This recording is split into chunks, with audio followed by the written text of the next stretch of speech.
सुप्रभात बच्चों, कैसे हैं आप सब? बच्चों, आप सब स्वस्थ रहें, कुशल रहें। आज मैं आपको साहित्य पुस्तक सरल नूतन हिंदी माला का पाठ 1 प्रकृति का संदेश पढ़ाऊंगी। उससे पहले मैं आपको कविता का मूल भाव बताती हूँ। बच्चों, देखिए, जिस प्रकार से एक शिक्षक होता है, अपने बच्चों को अच्छा ज्ञान देता है, अच्छी बातें सिखाता है, इसी तरह प्रकृति भी हमारी शिक्षक है। प्रकृति से भी हमें बहुत कुछ सीखने को मिलता है। तो इस कविता के माध्यम से आपको पता चलेगा कि प्रकृति हमें क्या क्या सिखाती है।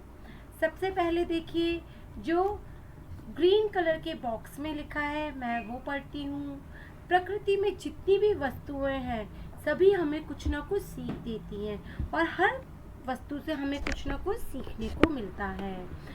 चाहे वे सजीव हों, चाहे वे निर्जीव वस्तुएं हों, वे हर तरह से हमारा मार्गदर्शन करती हैं। हर वस्तु से हमें कुछ ना कुछ सीखने को मिलता है, चाहे वो पर्वत, पृथ्वी, नदियाँ, सागर, आकाश, चांद, सितारे, कुछ भी क्यों ना हो, हर चीज़ की अपना ही एक अलग महत्व होता है। हर वस्तु से हमें कुछ ना कुछ शिक्षा मिलती है।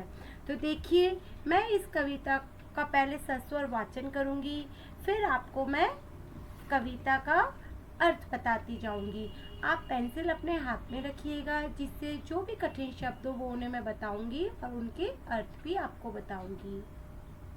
प्रस्तुत पाठ एक प्रेरणास्पद कविता है, जिसमें प्रकृति के विभिन्न उपादानों से विभिन्न गुणों को अपनाने की प्रेरणा दी गई है।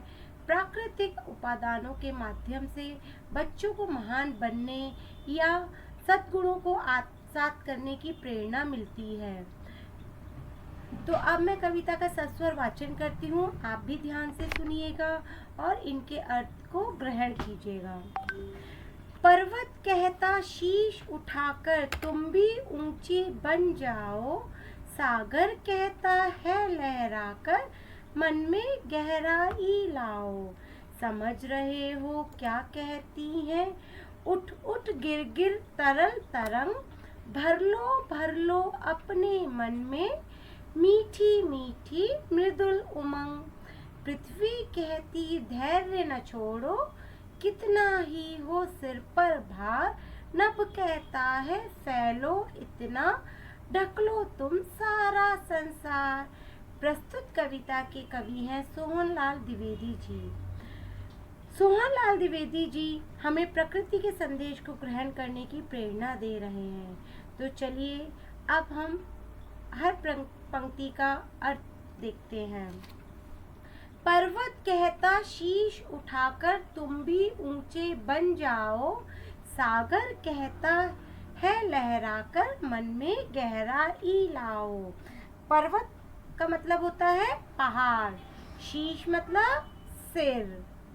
तो पर्वत कहता है, ऊंचे ऊंचे पहाड़ हमसे कहते हैं कि ऊंचे बनो, अपने कर्म इतने अच्छे करो कि तुम महान बनो। जैसे जिस प्रकार पर्वत ऊंचा खड़ा रहता है शीश उठाकर, आपने देखा है ना, पर्वत कितने ऊंचे ऊंचे पर्वत होते हैं, बड़े बड़े पर्वत होते हैं, वो कभी भी झुकते नहीं है, ना कभी गिरते हैं, वो हमेशा एक जगह अटल खड़े रहते हैं। तो इसी तरीके से पर्वत कह रहा है, जिस प्रकार मैं शीश उठाकर मैं खड़ा रहता हूँ, इसी प्रकार तुम भी अच्छे कर्म करो ताकि तुम्हारा भी सिर हमेशा ऊंचा रहे और महान बनो। अच्छे कर्म करने से ही इंसान महान बनता है। सागर कहता है लहराकर मन में गहराई लाओ। सागर कहता है कि जिस प्रकार सागर यानी समुद्र कितना गहरा होता है, उसमें बहुत फिट गहरा पानी गहराई होती है और कितना उसके अंदर पानी होता है। तो सागर कहता है, जिस तरीके से मैं इतना गहरा हूँ, इस तरीके से तुम अपने मन में गहराई लाओ, धैर्य रखना सीखो। सागर शिक्षा देता है कि तुम भी मेरी तरह गहराई लाओ।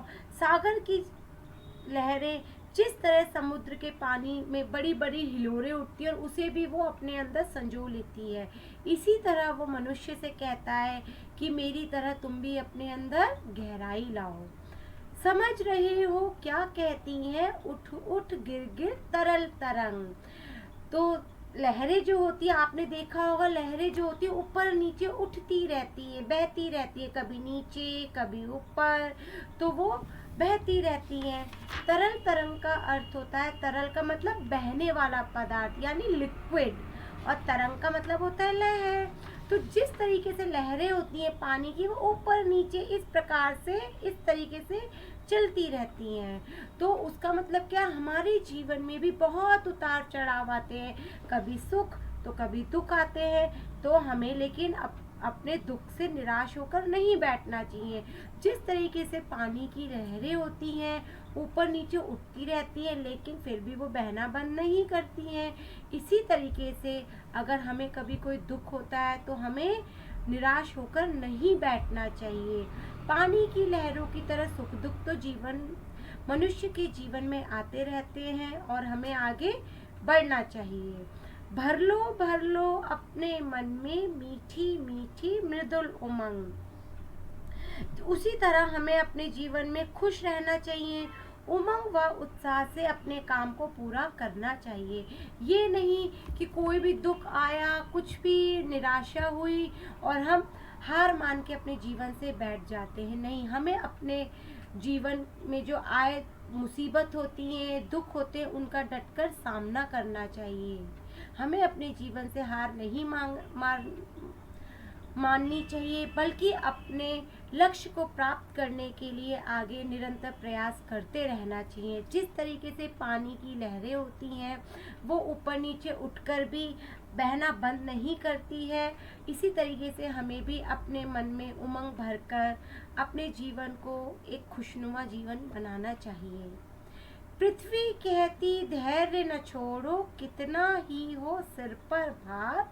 नभ कहता है फैलो इतना, ढक लो तुम सारा संसार। पृथ्वी यानी धरती, धैर्य यानी हिम्मत।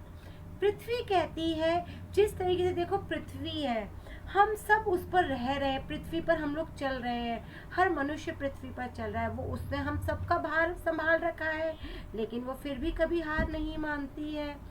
इसी तरीके से पृथ्वी कहती है कि हमें भी कभी धैर्य नहीं छोड़ना चाहिए, चाहे कितनी भी मुसीबतें हमारे सिर पर आए, भार यानी बोझ, चाहे कितनी भी मुसीबतें, चाहे कितना भी काम हमारे पास क्यों ना हो, लेकिन हमें अपने जीवन से हार नहीं माननी चाहिए। हमें अपने जीवन के लक्ष्य को प्राप्त करने के लिए खुश होकर आगे बढ़ना चाहिए और मुसीबतों का सामना करना चाहिए। नभ कहता है फैलो इतना, ढक लो तुम सारा संसार। नभ मतलब आकाश। नभ कहता है, जिस तरीके से नभ यानी आसमान, आपने देखा है नभ कितना फैला हुआ, कितना बड़ा आसमान है जिसका कोई अंत नहीं है। जिस तरीके से उसने सारे संसार को ढक रखा है, इसी तरह से नभ कहता है कि अपने आप को भी इतना फैलाओ कि तुम सबकी मदद कर सको, इतने काबिल बनो कि तुम किसी के काम आ सको और सबके मुसीबत के समय उनकी मदद कर सको।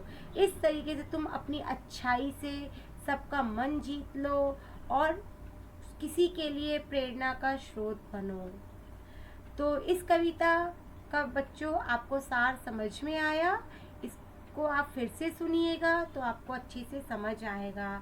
अब हम इसके मौखिक प्रश्न देखते हैं बच्चों। देखिए, ऊंचा बनने की बात कौन कहता है? ऊंचा बनने की बात कौन कहता है? पर्वत अपनी तरह ऊंचा बनने की बात कहता है।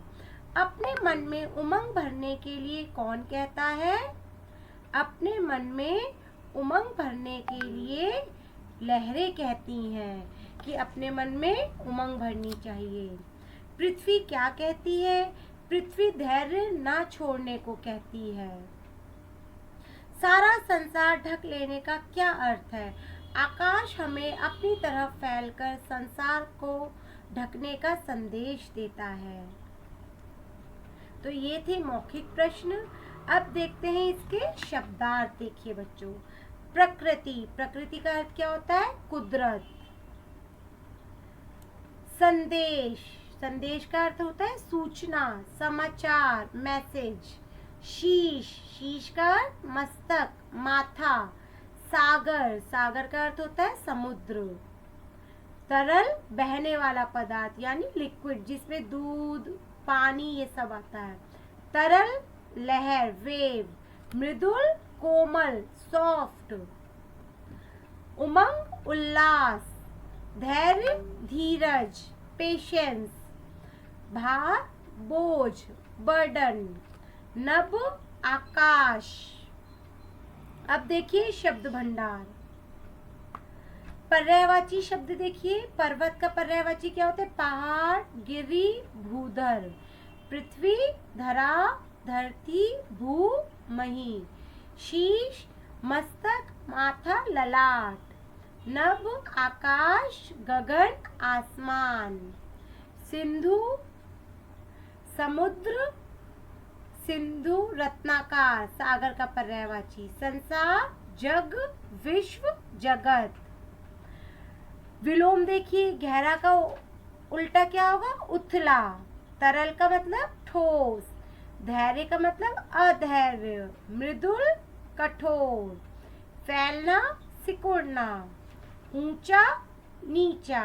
अब देखिए कुछ हम अभ्यास कार्य देखते हैं जो कि पाठ से लिए गए प्रश्न हैं। प्रश्नों के उत्तर लिखिए। पर्वत हमें क्या संदेश देता है? पर्वत हमें अपनी तरह ऊंचा बनने का संदेश देता है। मन में गहराई लाने की बात कौन कहता है? मन में गहराई लाने की बात सागर कहता है। पृथ्वी हमें क्या शिक्षा देती है? पृथ्वी हमें धैर्य रखने की शिक्षा देती है। आकाश हमें क्या संदेश देता है? आकाश हमें अपनी तरफ फैलकर संसार को ढकने का संदेश देता है। सही उत्तर के सामने सही का निशान लगाइए। शीश उठाकर कौन कहता है? सागर, आकाश, पर्वत। शीश उठाकर कौन कहता है? पर्वत कहता है। तो इसमें तीसरा वाला सही है। सागर क्या कहता है? मचलने के लिए, मन में गहराई लाने के लिए, ऊंचा बनने के लिए। क्या कहता है सागर?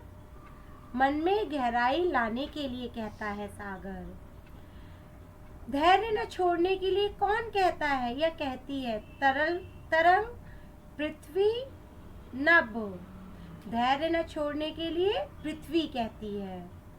मृदुल उमंग भरने की बात कौन करता है? मृदुल उमंग भरने की बातें पृथ्वी, लहरें या आकाश? लहरें करती है। इसमें दूसरा वाला ठीक है। कविता की इन पंक्तियों को पूरा कीजिए। कविता की ये पंक्तियां आप खुद कीजिएगा पूरे देखकर। आप समझ रहे हो डैश क्या कहती हैं, बाकी आप खुद लिखिएगा। शब्द कौशल देखते हैं। नीचे दिए गए शब्दों के दो दो पर्यायवाची शब्द लिखिए। पर्वत, पर्वत का पर्यायवाची नग, अचल। सागर, सागर का पर्यायवाची समुद्र, रत्नाकर। शीश का पर्यायवाची सिर, मस्तक। पृथ्वी का पर्यायवाची भू, धरा, भूमि, कुछ भी लिख सकते हैं, धरती। विलोम शब्द देखिए। तरल, तरल का पर्यायवाची विलोम ठोस। गहरा का विलोम छिछला, गहरा मतलब बहुत गहरा। धैर्य का विलोम अधैर्य। मृदुल का विलोम कठोर, मृदुल का अर्थ होता है कोमल, तो उसका विलोम कठोर। फैलना, सिकुड़ना। गहराई, ऊंचाई। निम्नलिखित शब्दों के अर्थ लिखिए। प्रकृति, प्रकृति का अर्थ कुदरत। धैर्य, हिम्मत, साहस। संदेश, समाचार, सूचना। मृदुल, कोमल। तरंग, लहर। तरल, बहने वाला पदार्थ। तो बच्चों ये थे इसका अभ्यास कार्य। आप इस पाठ की पुनरावृत्ति अवश्य कीजिएगा और इसके अभ्यास कार्य को कीजिएगा। धन्यवाद बच्चों।